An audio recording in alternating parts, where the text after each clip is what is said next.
और ये माहौल बन रहा है इसका, कैंडिडेट कमजोर है यहाँ। सही करे तो फिर क्या बने रहे जी, जो सही काम करे ने फिर यह क्या जा रहा है रे। किसान की खेती करती नहीं, जो 36 की 36 देता है कि जो किसान कर जमींदारा करे हैं जी, सारे ही बिना मिट्टी करके घेर दी। क्या कितना ढंडोरा पीटा 15 सीट आओ कि 90 मत है। अच्छा, कितना ही ढिंडोरा पीट लेंगे? हाँ, कितना ही पीट लिया हो, इन्हें कितना ही विकास कराया हो, ये तुम आपने खुद अंदाजा ला लो कितना काम कराया हुआ।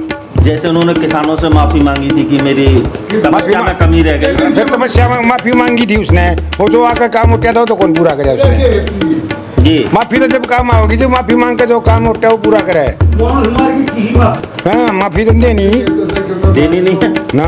हमारे 700 किसान मरे, 750, उनको कोई मुआवजा दिया नहीं। हमारे जो आज भी जेल में बंद हैं किसान, उनके बारे में कुछ नहीं, सारी ओटी दिख हम सबको निकालेंगे बाहर। ये दुल्हन जो अपनी बेटी है इलेक्शन जीतेगी, इस जीतना भी चाहिए, हमारी बेटी है, देश की बेटी पहले है, हमारी बाद में, मतलब अगर ये ऐसे बच्चे नहीं जीतेंगे तो जीता कौन। नमस्कार दोस्तों, मैं हूं कुलदीप पंडित और आप देख रहे हैं हिंद वायर।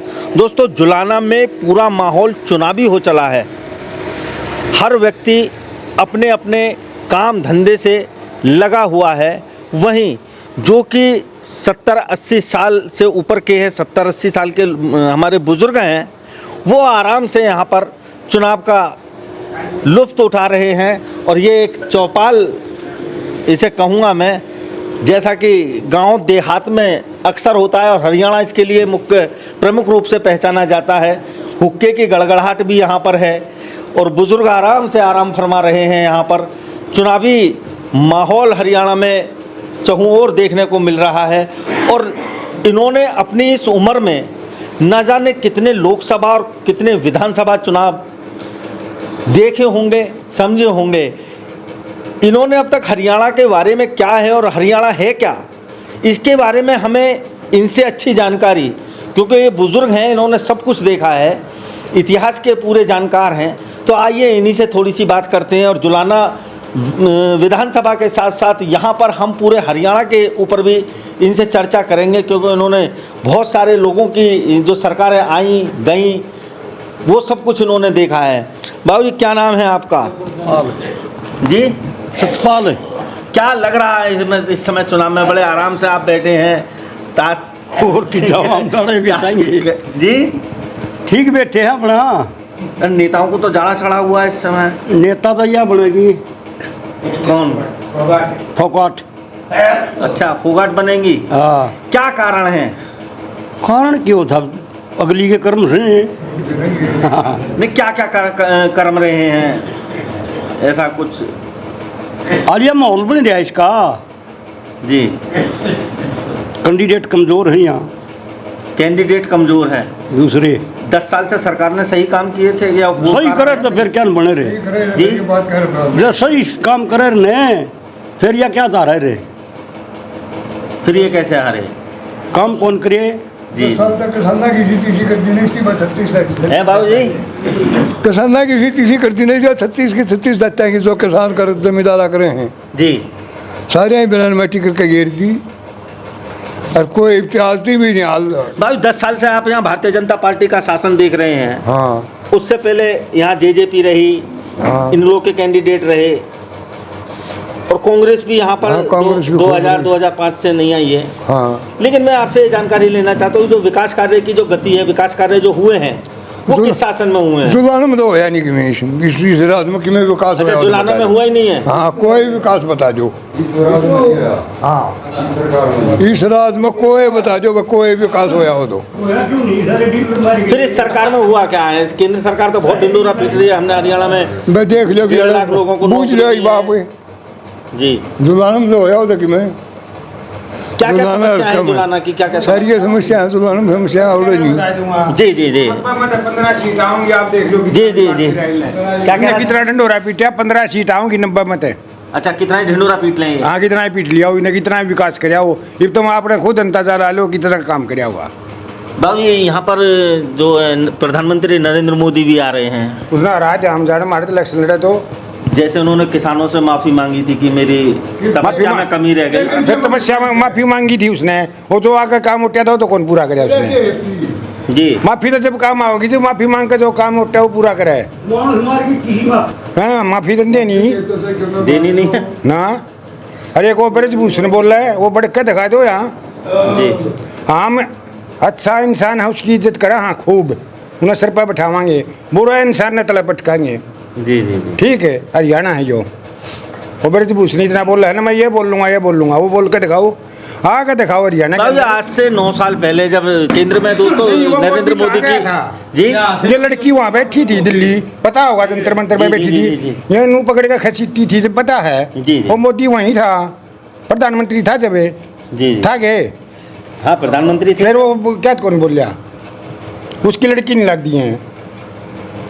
ये हरियाणा के किसानों की अपने अंदर की ज्वाला है जो निकल कर बाहर आ रही है। क्यों कि आज से 9 साल पहले जब नरेंद्र मोदी प्रधानमंत्री बने थे उससे 1 साल बाद उन्होंने नारा दिया था बेटी पढ़ाओ बेटी बचाओ। लेकिन क्या विनेश फोगाट किसी की बेटी नहीं है? बेटी है हाँ, बेटी है हमारी जी साबत देश की बेटी है, प्रधानमंत्री की बेटी है। ये बाप की लड़की है तो हमारी बेटी नहीं है वह, जी तो हमारा हम इज्जत नहीं कर सकते उसकी। इसने क्यों नहीं करी? अब वो आके इसने वो तो प्यारे लग गए इसने जो दुश्मन थे। वो आके कहेंगे जी गलती हो गई, अब फिर नहीं गलती की वह बात से कौन माफी देगा? अच्छा किसानों का क्या मामला चल रहा है यहाँ किसानों का? MSP पे मामला है जी MSP पे भी है, सारा ही है। केस हैं। जी बाबू जी हमारे 700 किसान मरे, 750, उनको कोई मुआवजा दिया नहीं। हमारे जो आज भी जेल में बंद हैं किसान, उनके बारे में कुछ नहीं, सारी ओटी दिखवा हम सबको निकालेंगे बाहर, कोई केस नहीं होगा हैं। ये सारे काम, फिर महंगाई कितनी बढ़ रही है, बेरोजगारी है, वो मुद्दा दौड़े नहीं, इतने मुद्दे हैं।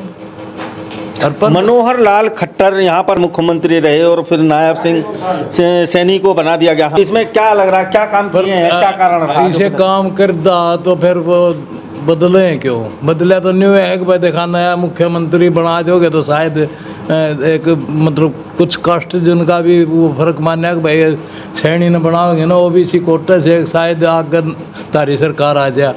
लेकिन जनता जागरूक हो रही है, इनके झूठ जो जितनी झूठ बोल रहे हैं वो झूठ समझ में आएगी। प्रधानमंत्री जितना झूठा देश में है ही नहीं कोई, वो झूठ जनता समझ में आएगी, इनके झूठे लिफाफा में नहीं आओगी। अब तो सीधा एक मन बना लिया है कि भाई कांग्रेस की सरकार बनानी है, और यहाँ तो लगभग एक तरफा चुनाव है। एक तरफा चुनाव है। एक तरफा चुनाव। 14 सितंबर को भारत के प्रधानमंत्री नरेंद्र मोदी कुरुक्षेत्र के मैदान से इस चुनावी युद्ध का शंखनाद करने के लिए आ रहे हैं। मैं आपको बता दूं कि 14 तारीख को आने का उनका मतलब है कि महाभारत की जो लड़ाई थी वो ठीक 18 दिन चली थी, जैसा कि कहा जाता है। और अगर देखा जाए तो 14 तारीख से लेकर के जब तक चुनावी सभाओं का अंत होगा, यानी कि चुनाव प्रचार थमेगा, तब तक ठीक 18 दिन बैठ रहे हैं। तो कहीं बाबूजी ऐसा लगता है कि कहीं ये चुनावी महाभारत की शुरुआत करने आ रहे हैं नरेंद्र मोदी? कुछ नहीं, कितने मोदी आलो और आलो कोई फर्क नहीं। अगर मोदी जुलाने से चुनाव लड़े तो आ रहे, विधानसभा का चुनाव अगर प्रधानमंत्री भी लड़ेगा तो भी आ रहेगा। जी जी, बहुत बड़ी बात कह दी है कि प्रधानमंत्री अगर यहाँ से विधानसभा का चुनाव लड़ते हैं तो उनको भी यहाँ पर हार का मुंह देखना पड़ेगा। कुछ कहना चाह रहे थे बाबूजी आप? ये दुलान जो अपनी बेटी है इलेक्शन जीतेगी, इस जीतना भी चाहिए, हमारी बेटी है, देश की बेटी पहले है, हमारी बाद में। मतलब अगर ये ऐसे बच्चे नहीं जीतेंगे तो जीता कौन? ये जो बाहर तो भेज दिए यहाँ से वहाँ से, ऐसे जोड़े जीते। हमारा हल्का में कैंडिडेट नहीं थे, हल्का में था ना, बहुत बढ़िया कैंडिडेट था, लेकिन पता नहीं कहाँ से जहाज से उतार दिया। ये सफेद दे तो के लाए बता। यानी उधार का सिंदूर मांगती डोल रही है बीजेपी हरियाणा में। कैंडिडेट था यहाँ जो तगड़ा था, वैसे पैसे में तो तगड़ा था वो जी। ये सभी तो लाए, उसको टिकट नहीं दी तो सभी दौड़ेगा, कौन वोट करेगा यहाँ? नाराजगी बीजेपी कार्यकर्ताओं में भी देखने को नजर आ रही है क्या? कार्यकर्ता ही नहीं कोई, बीजेपी का कोई भी कार्यकर्ता नहीं है। बीजेपी का तो वोटर जो भी है 100 है 200 बेरा नहीं। बाबूजी बहुत बड़ी बात कह रहे हैं आप। बीजेपी का कार्यकर्ता नहीं मिलेगा ले, बीजेपी का कोई कार्यकर्ता ही नहीं मिलेगा। बीजेपी वाले तो कहते हैं कि विश्व की सबसे बड़ी पार्टी है। बीजेपी ने कार्यकर्ता छोड़े नहीं, बीजेपी ने कार्यकर्ता नहीं छोड़े। क्या कारण रहा है इसके हमारे प्रधान इसके पीछे क्या कारण रहा? पहले आप अपना सवाल पूरा करें। मतलब उनको पता ही नहीं कार्यकर्ता क्या की वैल्यू क्या हो है जी। इस पार्टी में। तो कोई किसी की कोई प्रधानमंत्री मुँह मारी। बिल्कुल सही बात इन्होंने कही है, क्योंकि भारतीय जनता पार्टी ने इस बार 40 लोगों को ऐसों को टिकट दे दिया जो दूसरे दलों से आए थे। यही कार्यकर्ता हैं जिन्होंने भारतीय जनता पार्टी को फर्श से अर्श पर पहुंचाया था, लेकिन उनकी करनी को नज़रअंदाज करते हुए, उनकी मेहनत को नज़रअंदाज करते हुए बाहरी दलों से आए लोगों को टिकट दे दिया है। क्या कहना चाह रहे हैं बाबूजी आप? क्या कहना चाह रहे हैं? एक को आना था वो है, तूने बताओ ना आप जी। वोट तो आपका भी होगा। हाँ जी। हैं जी। फिर तुम हमारा पना पाटे तो आप किसका दोगे वोट? नहीं, मेरी वोट था किसका दोगे? हैं? अरे तो या बढ़िया बनेगी और किसी का कांग्रेस का बनेगा। कांग्रेस की। बस मोदी का नहीं कुछ भी।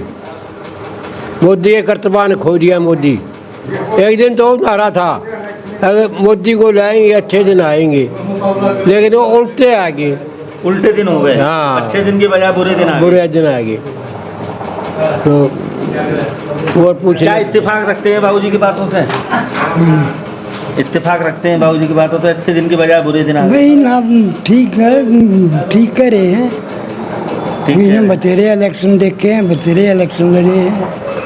बिल्कुल सही बात है कि भारतीय जनता पार्टी के जो शासन है, अगर उसको देखा जाए तो सिर्फ स्लोगनों के सहारे ही भारतीय जनता पार्टी ने अपनी राजनीति की है।